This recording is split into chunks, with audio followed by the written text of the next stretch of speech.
Y por último, las respuestas. Entonces, las respuestas que le voy a poder dar yo sobre los dos primeros bloques.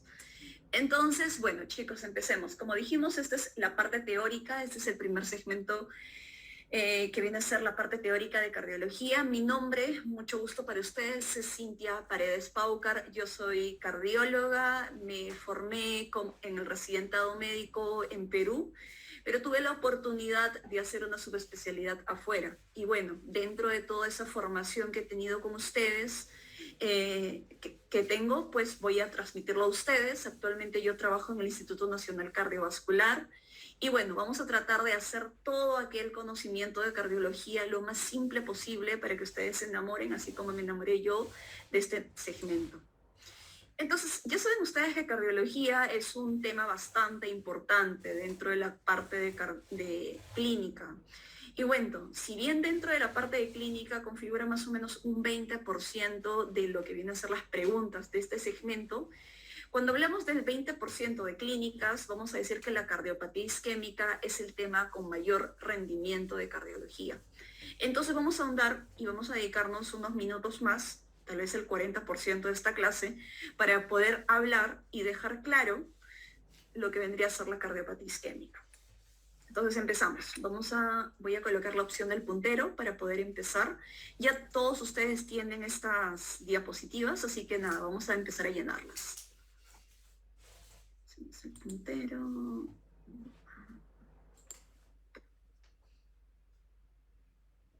Bueno, entonces, cuando hablemos de cardiopatía isquémica, vamos a hablar algo muy importante, un sustrato anatómico muy importante. Y ese sustrato anatómico va a ser la aterosclerosis. Esta aterosclerosis puede encontrarse, y la definición clara de aterosclerosis es que va a haber un acúmulo de grasa. Entonces, cuando hablamos de cardiopatía isquémica, el sustrato base de esto va a ser la aterosclerosis. Esta aterosclerosis, de manera sencilla, de manera práctica, es entender que hay una inflamación en los vasos y esta inflamación de los vasos sanguíneos va a llevarse asociado el acúmulo de grasa. Entonces, manera práctica y sencilla, inflamación más grasa. ¿Dónde? En los vasos sanguíneos. Y digo vasos sanguíneos porque ustedes saben muy bien que la aterosclerosis tanto se puede encontrar a nivel coronario, es decir, en las arterias que llevan la sangre al corazón, como también se pueden encontrar diseminados en todo el cuerpo, en el nivel de las carótidas, en las arterias cerebrales, en la aorta. Entonces, aterosclerosis lo podemos encontrar a cualquier nivel. Pero cuando estamos hablando de cardiopatía isquémica, nos vamos a hablar de la aterosclerosis que va a encontrar a nivel del corazón. Y esta aterosclerosis a nivel del corazón lo podemos encontrar tanto en las arterias epicárdicas, es decir, ¿qué es arterias epicárdicas? Las arterias que se encuentran por encima del corazón. Y también lo podemos encontrar a nivel endocárdico, a nivel de la microcirculación.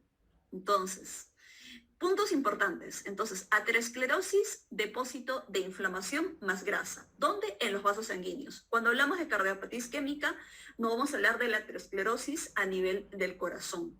Y en este punto vamos a recordar que existe aterosclerosis en las arterias epicárdicas, aquellas que van por encima del corazón, aquellas arterias que son visibles cuando hacemos un corte anatómico, y aquellas arterias que se encuentran muy en la microvasculatura, es decir, ya llegando a la parte endocárdica. Entonces, en todos esos lugares podemos encontrar depósitos de inflamación más grasa. Entonces, esa es la parte sencilla de entenderlo. Y cuando hablamos de esto, vamos a decir que para que suceda esto ha habido todo un trasfondo, una historia natural. Entonces, vamos a empezar con la historia natural de este individuo sobre el cual aparece esta aterosclerosis coronaria. Entonces, y acá nos vamos a basar en los factores de riesgo. Punto muy importante y por eso colocamos el primera recomendación, que esto es muy importante que lo tengamos en cuenta porque es muchas veces preguntado en los exámenes. Factores de riesgo modificables de cardiopatía isquémica y les van a poner 5 opciones. De ellas, una de ellas va a ser la correcta. Entonces, por ejemplo, Cuando hablamos de factores de riesgo, vamos a decir que este paciente va a tener factores de riesgo no modificables, es decir, que no los va a poder alterar ni modificar, y en esto vamos a tener la edad. Todos nosotros vamos envejeciendo y a mayor edad, mayor riesgo cardiovascular. En segundo lugar, vamos a ver que hay una historia genética. Todos nosotros tenemos una historia genética familiar y eso no lo podemos cortar. Si nuestra mamá o nuestro papá tiene antecedente de hipertensión y diabetes, nosotros tenemos más riesgo de tener hipertensión y diabetes. En el caso de que alguien de nuestra familia de primer grado haya tenido un antecedente de un infarto a edad prematura, y hablo edad prematura en el caso de varones menos de 55 y en el caso de mujeres menos de 65, importante ese punto de corte, también me da un factor de riesgo adicional para que yo, individuo de 40, 45, 50 años, tenga mayor riesgo de cardiopatía isquémica en edad más joven. Entonces, dos factores de riesgo muy importantes. Uno, la edad. A mayor edad, mayor riesgo, y eso es independientemente de la carga genética.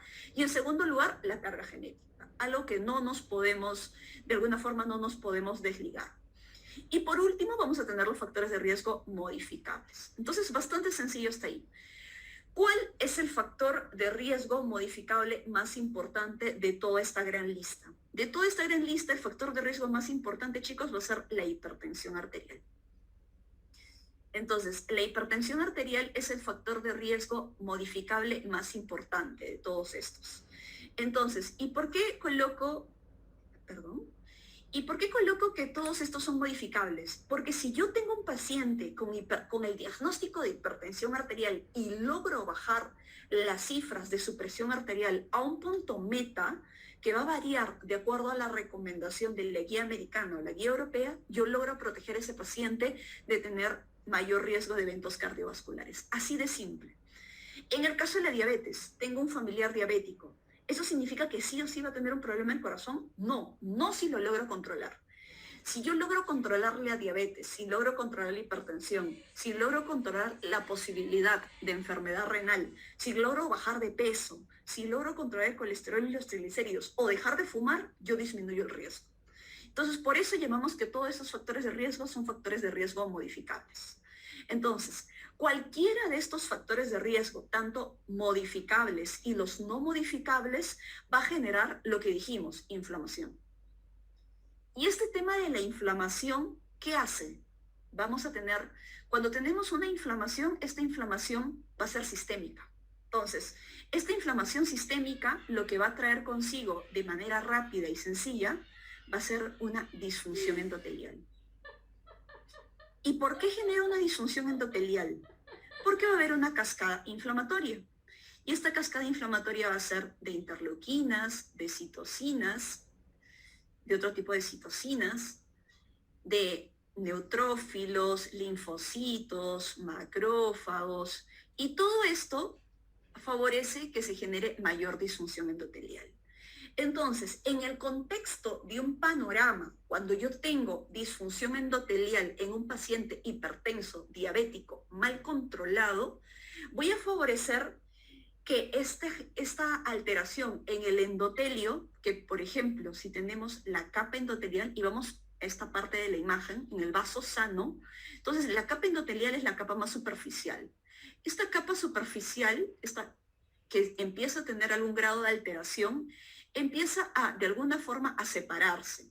Entonces ya no está compacta, se empieza a hacer más permeable. Y este aumento de la permeabilidad hace que sea más fácil que estas células inflamatorias que habían aumentado en el contexto de inflamación puedan introducirse a nivel subendotelial. Y el colesterol, que todos nosotros tenemos colesterol, el colesterol malo, que muchas veces va a la parte sistémica a llevar grasa necesaria para nuestras células, empieza a acumularse todo a nivel de la capa subendotelial. ¿Por qué? Porque ya padeció una disfunción endotelial. Y este cúmulo de colesterol a nivel de la capa subendotelial hace de que se genere más inflamación. Entonces, la inflamación generan más inflamación. En el afán de poder destruir a este colesterol que no debería encontrarse a este nivel, ustedes ya saben, aparecen los populares monocitos, que al tratar de alguna forma de deglutir o de destruir a este colesterol, forman lo que llamamos las células espumosas. Y esto que muchas veces se genera apoptosis. Entonces, como dijimos, inflamación genera más inflamación. Entonces, siguen habiendo mayor acúmulo de neutrófilos, de linfocitos, las células musculares lisas que se encontraban a este nivel en una parte más interna dentro del vaso, empieza de alguna forma ante la capa lipídica, ante la capa de colesterol, de grasa que empieza a encontrar a este nivel junto con células espumosas apoptóticas, empieza de alguna forma a tratar de estabilizar esta parte, porque dice esta parte está muy inestable y en cualquier momento esta parte que se encuentra por debajo del endotelio se va a romper. Entonces las células musculares lisas lo que tratan de hacer es crear colágeno. Crean colágeno para tratar de alguna forma de endurecer esta parte, de estabilizar esta parte. Pero las células inflamatorias que también están yendo por otro lado, ellas dicen, no, nosotros vamos a tratar de destruir este colágeno. Entonces generan proteasas que tratan de destruir este colágeno y al final hay una pugna. El paciente sigue sin control de la presión alta, sigue sin control de la diabetes, sigue sin control del colesterol y al final esta placa aterosclerótica que pudo haber sido estable en un momento inicial se vuelve inestable. ¿Por qué? Por la ruptura de esta placa aterosclerótica. Y al final vemos como evento final, como evento agudo final, la formación de un componente aterosclerótico.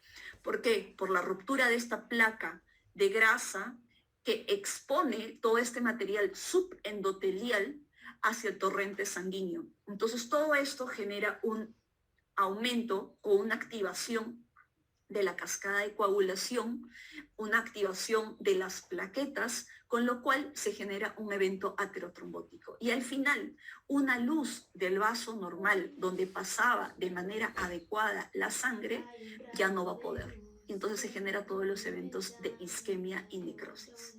Entonces, esta es más o menos la progresión de la historia natural de un paciente.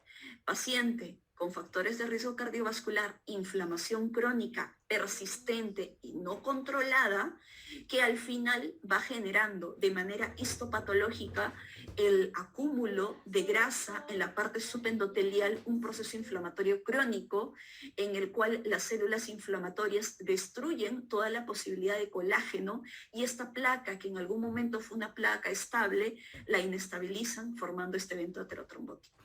Creo que entendiendo eso vamos a entender todo lo demás de manera mucho más fácil. ¿Y por qué resaltamos que este tema es de gran rendimiento? Porque cuando vemos las causas de mortalidad a nivel mundial, vamos a ver que no se lo lleva el cáncer, sino la causa más importante de mortalidad a nivel mundial son las enfermedades cardiovasculares. Y dentro de las enfermedades cardiovasculares tenemos la cardiopatía isquémica, tenemos el evento cerebrovascular, tenemos el tromboembolismo pulmonar o cualquier compromiso o enfermedad de las arterias periféricas.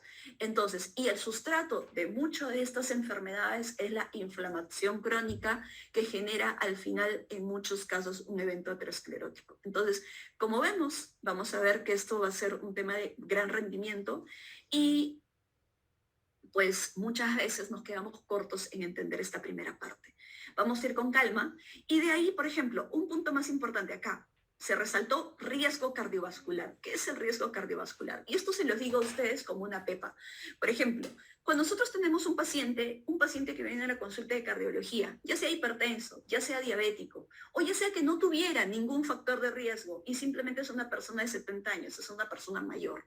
Entonces, el hecho de que el paciente venga a la consulta de cardiología, nosotros como cardiólogos, ¿qué es lo primero que tenemos que hacer? Tenemos que valorar su riesgo cardiovascular de este paciente. El riesgo cardiovascular no va a ser el mismo para cada persona, porque hay personas, como dijimos, que a mayor edad, mayor riesgo. Eso nomás ya le confiere un factor de riesgo. Puede ser una persona joven, que de 40 años que es hipertenso va a tener un factor de riesgo distinto a aquella persona de 80 años que es hipertenso, diabético y que tiene enfermedad renal. Entonces, en cada individuo yo tengo que hacer una valoración del riesgo cardiovascular, porque al hacer la valoración del riesgo cardiovascular, y acá estamos hablando todo antes que el paciente le dé el infarto, yo voy a poder predecir hasta cuánto o qué tan intensivo tengo que ser yo con el tratamiento médico. Entonces, a mayor riesgo cardiovascular, mayor posibilidad de enfermedad cardiovascular. Y los scores de riesgos existen. Existe el score de la Sociedad Europea, el score, así se llama, el score de Framingham, que es un score más o menos americano, y el score también dado por la Asociación Americana de Cardiología, que es el Acute Score Cardiovascular Disease. Entonces, scores existen varios. ¿Algunos validados en Latinoamérica? No, ninguno. Pero todos son scores que de alguna forma nos permite predecir en cualquier individuo poder ver cuál es la probabilidad de mayor enfermedad cardiovascular. Sigamos. Entonces, habíamos dicho que acá existía un sustrato y un sustrato de aterosclerosis. Ya teniendo eso de base, que la aterosclerosis es inflamación más grasa, de manera fácil, de manera sencilla, entendido, vamos a tener que esto, vamos a llamar algo de cascada de isquemia. Entonces ahora ya no vamos a hablar un segundo término, isquemia. ¿Y qué es la isquemia? Como dijimos, existe un vaso normal. Este es un vaso normal, porque dijimos que la aterosclerosis puede encontrarse en cualquiera de nuestros vasos. Entonces, a medida que vamos teniendo el endotelio a este nivel, si este endotelio se va enfermando, va habiendo disfunción endotelial, acúmulo de grasa, componente inflamatorio, mayor inflamación, vamos a tener que de un vaso normal empieza a haber algo que llamamos estenosis. Entonces existe una estenosis, un estrechamiento de la luz. Ya no va a ser una luz a un 100%, donde la sangre va a poder fluir de manera tranquila, sino acá va a haber un flujo turbulento por una estenosis a medida de una placa aterosclerótica. ¿Y esto qué nos va a conllevar? Que va a existir en la parte distal menor aporte de oxígeno. ¿Por qué? Porque hay un flujo turbulento a este nivel que va a tener una dificultad en su paso, y esto al final, lo importante, ¿cuál es la meta final, la meta clínica fisiopatológica que nos va a importar? Que va a haber menor aporte de oxígeno a nivel celular. Y esto puede ser a cualquier nivel, pero si nos enfocamos en el corazón, significa que va a haber menor flujo sanguíneo de sangre al músculo, a las células miocárdicas. Y recordemos que las células miocárdicas, el corazón, dentro de todos los órganos, es el que demanda mayor cantidad de oxígeno, demanda mayor cantidad de energía, porque sabemos que del oxígeno producimos energía. Entonces, si el corazón es el que demanda mayor cantidad de oxígeno para producir mayor cantidad de energía, el hecho de que exista una estenosis o una aterosclerosis va a ser que exista menor aporte de oxígeno. Y este menor de aporte de oxígeno en la clínica, el paciente lo va a sentir como una angina. Entonces, ¿y la angina qué es? No es más que la isquemia miocárdica, es decir, la disminución del aporte de oxígeno a nivel miocárdico. Esa es la definición de angina. Una de las causas, no digo que es la única, pero una de las causas y la más importante es la aterosclerosis a nivel de las arterias coronarias o arterias epicárdicas. Entonces, teniendo este concepto muy claro, vamos a hablar acerca de la cascada de isquemia. ¿Y qué hablamos con la cascada de isquemia? Por ejemplo, acá dice que el área luminal, y ponemos un área luminal acá de un 100%. Y acá vamos a poner un área luminal de un 10%. Entonces, la luz del vaso empieza a disminuir, así como lo colocamos en nuestro ejemplo. La luz del vaso poco a poco empieza a disminuir. ¿Por qué? Porque va aumentando la progresión de la placa aterosclerótica. Entonces, teniendo esto, que ya lo habíamos explicado en la parte superior, vamos a entender que lo que sucede dentro de las células miocárdicas va a ser, uno, primero, el miocardio estaba normal, como el todo de nosotros. Todo nuestro miocardio, nuestro músculo del corazón, recibe la suficiente cantidad de oxígeno para de alguna forma producir la suficiente cantidad de energía para producir el ciclo cardíaco, sístole y diástole. No pasó nada. Empieza a ver la placa aterosclerótica, empieza a disminuir la luz del vaso, empieza a disminuir el flujo sanguíneo a este nivel. Y esta alteración de la perfusión lo que va a llevar, en primer lugar, va a ser una disfunción diastólica. Es decir, entendiendo que la diástole es el periodo de relajación, primero va a haber una alteración a nivel de la relajación miocárdica. Y después va a haber una alteración de la contracción o de la sístole.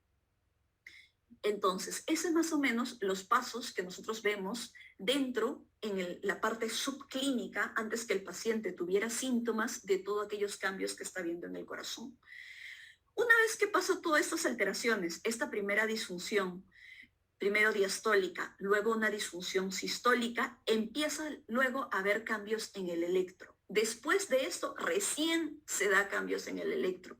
¿Qué tipo de cambios? Puede ser cambios a nivel de isquemia, puede ser cambios a nivel de lesión, isquemia, que es la onda T, cambios a nivel de la lesión o injuria, que es el segmento ST, o cambios de tipo necrosis, que es la onda Q.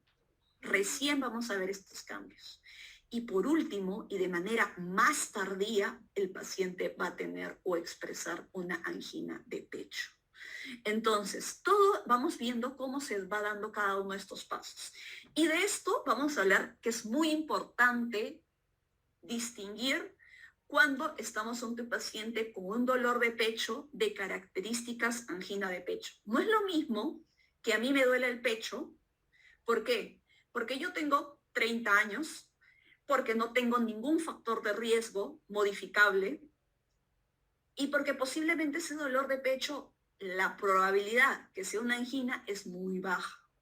A diferencia de una persona que tiene 70 años, que es hipertenso, diabético, tabaquista y que ya tuvo un primer infarto. Si él tiene dolor de pecho, la probabilidad que este paciente que le comenté, ese sí, la probabilidad de que tenga una cardiopatía isquémica, un nuevo evento heterotrombótico, es más alta.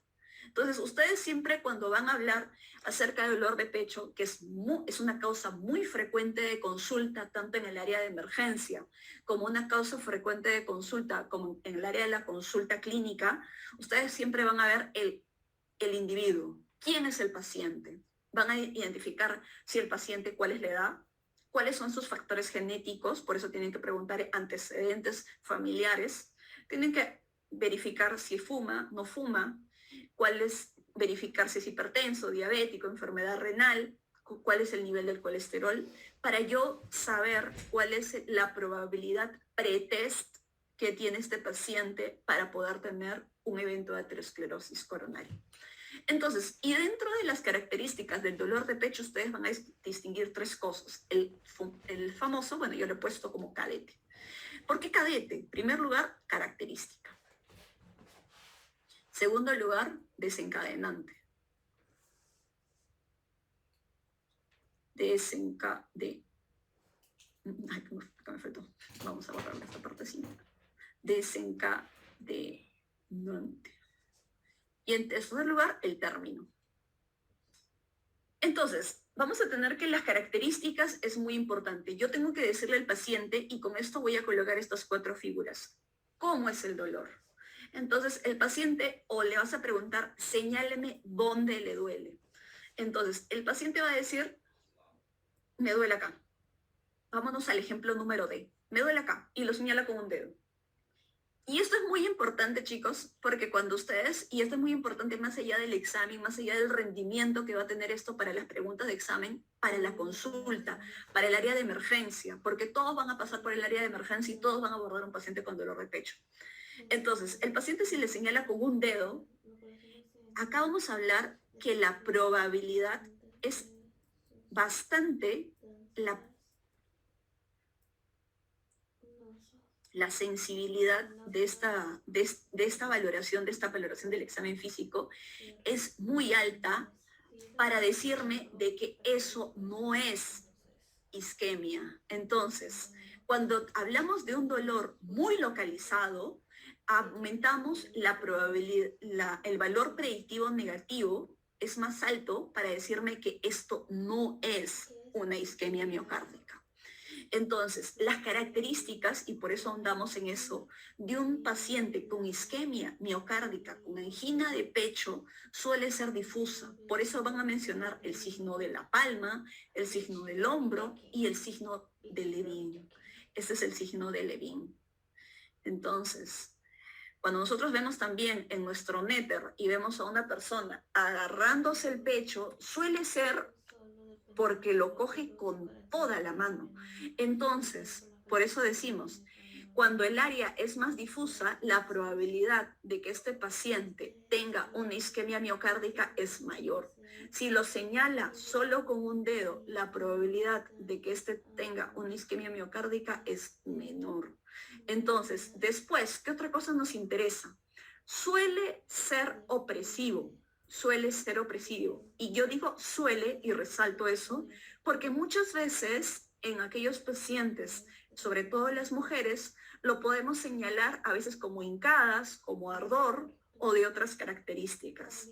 Las mujeres, los pacientes ancianos, diabéticos, suelen tener síntomas más atípicos. No le va a dar el síntoma del libro. Entonces, los síntomas del libro es más característico de las personas de los varones. Entonces, en las mujeres, en los ancianos y en los diabéticos siempre tenemos que pensar mal. Por muchas cosas más allá, y también porque este grupo de pacientes nos suele dar síntomas más atípicos. Entonces, como dijimos, es muy de alguna forma es muy característico de que sea difuso, de que sea opresivo, de que la intensidad de alguna forma sea una intensidad fuerte, moderada, fuerte, irradiada al cuello, irradiada a los hombros, irradiada al brazo izquierdo.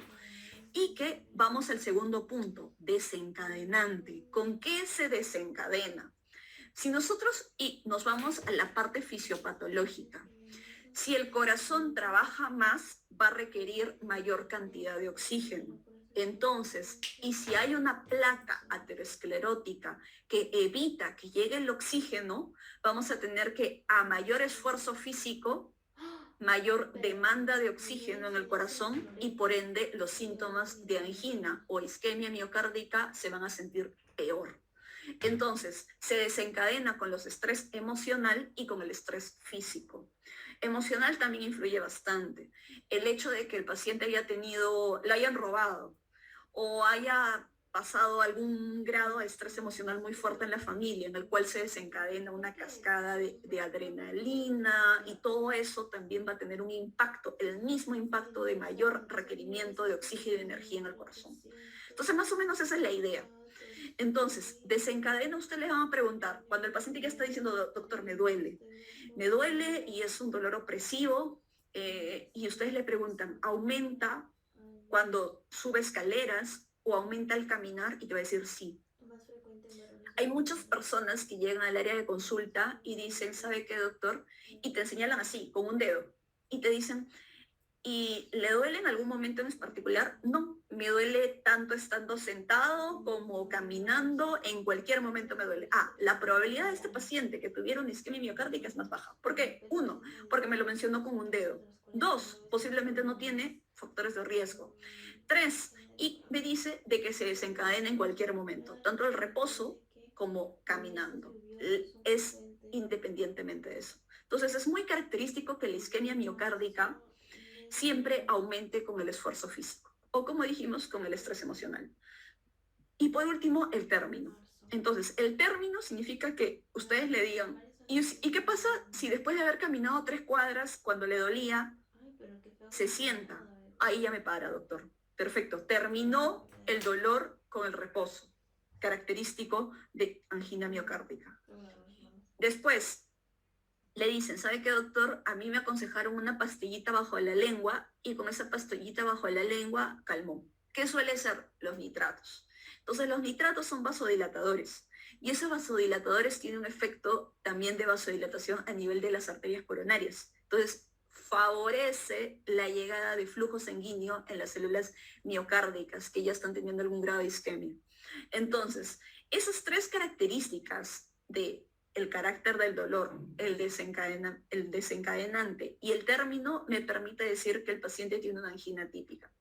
Si están las tres completas, yo digo, perfecto, este paciente tiene una angina típica. Y ustedes se van a presentar y se van a distinguir con eso. Paciente, 68 años, llega al área de emergencia con factores de riesgo, hipertensión, diabetes no controlada y al momento presenta una angina típica. ¿Qué se están hablando? Posible evento coronario agudo. Entonces, si solo cumple 2, estamos diciendo que es una angina atípica. Ya dijimos que las mujeres, que los diabéticos, que las personas mayores suelen tener mayor probabilidad de tener este tipo de anginas atípicas. Y en tercer lugar, si solo cumple una o no cumple ninguna de ellas, estamos hablando de un dolor de pecho no cardíaco. Entonces, y todo esto que nos tomamos un poquito más de tiempo nos va a permitir hacer el diagnóstico. Y el diagnóstico es muy importante. Uno, porque podemos tener que estamos en un contexto crónico o un contexto agudo. Tenemos que evaluar los síntomas.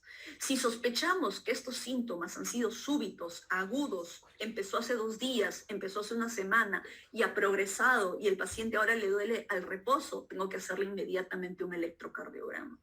Sobre todo si es que estoy sospechando que dentro de estos eventos agudos estoy hablando de un síndrome coronario agudo. Entonces, si este paciente igual les dice, ¿sabe qué, doctor? No, esto lo siento hace 6 meses. Igual, claro que sí, estamos ante un contexto más crónico, podemos iniciar también con un electrocardiograma y evaluar lo que hemos dicho, cambios de isquemia, cambios de lesión y posibles cambios de necrosis.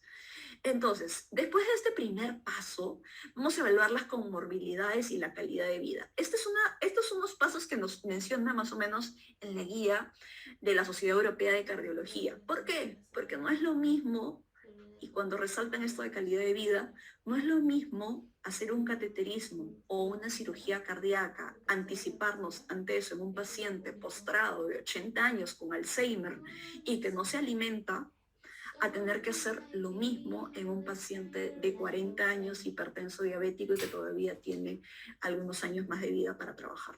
Entonces, la calidad de vida o la expectativa de vida nos permite saber cuánto o qué tanto vamos a avanzar con el paciente. Entonces, evalúen las comorbilidades porque a mayor cantidad de comorbilidades, mayor posibilidad de que este paciente sí claramente tiene mayor factor de riesgo, posiblemente es un paciente en el que tengo que pensar peor, que pudiera este dolor de pecho que me manifiesta ser un dolor de pecho de tipo cardiopatía isquémica. Realizarlo en ecografía. En la ecografía voy a poder darme cuenta de manera complementaria al examen físico, saber si este paciente tiene alguna otra anormalidad en el corazón, ya sea anormalidad a tipo valvulopatía, una hipertrofia ventricular severa que tal vez esté condicionando mayor isquemia miocárdica, o una cardiomiopatía hipertrófica, cardiomiopatía dilatada, saber cuál es la fracción de eyección de este paciente. Porque cuando tenemos fracción de eyección reducida, y decimos reducida a menos del 50%, de acuerdo a la guía de la Sociedad Europea de Cardiología, sabemos que este grupo de pacientes que ya tienen una fracción de eyección anormal son un grupo de pacientes que tenemos que decir qué es lo que lo llevó a que la fracción de eyección, a que la función de su corazón esté reducida. La causa más frecuente de insuficiencia cardíaca, y lo vamos a ver en el siguiente tema, es la cardiopatía isquémica. Y muchas veces ni se nos ocurre. Le hacemos una primera ecografía y vemos que la función del corazón se encuentra en 40% y no se nos ocurre que este paciente posiblemente lo que lo llevó a tener 40% es una cardiopatía isquémica. Entonces ya por ahí vamos viendo la cosa.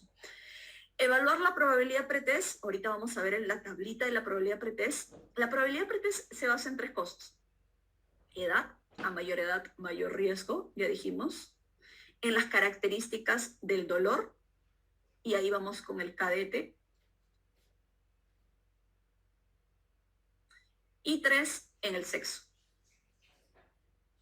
Entonces, como dijimos, a mayor edad, mayor riesgo de problemas del corazón.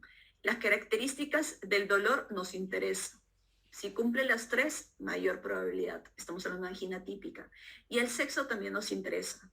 Recordemos que los hombres tienen mayor riesgo de cardiopatía isquémica. ¿Por qué? Porque los hombres no tienen este efecto protector del estrógeno. Entonces, a edad más prematura pueden desarrollar mayor riesgo de disfunción endotelial. Los estrógenos en las mujeres nos protege, y nos protege sobre todo de desarrollar disfunción endotelial. Y por eso es que las mujeres desarrollamos cardiopatía isquémica a edades más adultas. Entonces, eso es muy importante también. Elección de la prueba diagnóstica de acuerdo a la probabilidad pretest. Si hay mayor probabilidad pretest, mayor posibilidad de que tengamos que elegir una prueba de tipo cateterismo, y si la probabilidad pretest, ya veremos que tenemos que elegir otro tipo de prueba, de acuerdo a la posibilidad clínica de enfermedad coronaria. Decidir el tratamiento en base a los síntomas y el riesgo cardiovascular. Vamos para adelante.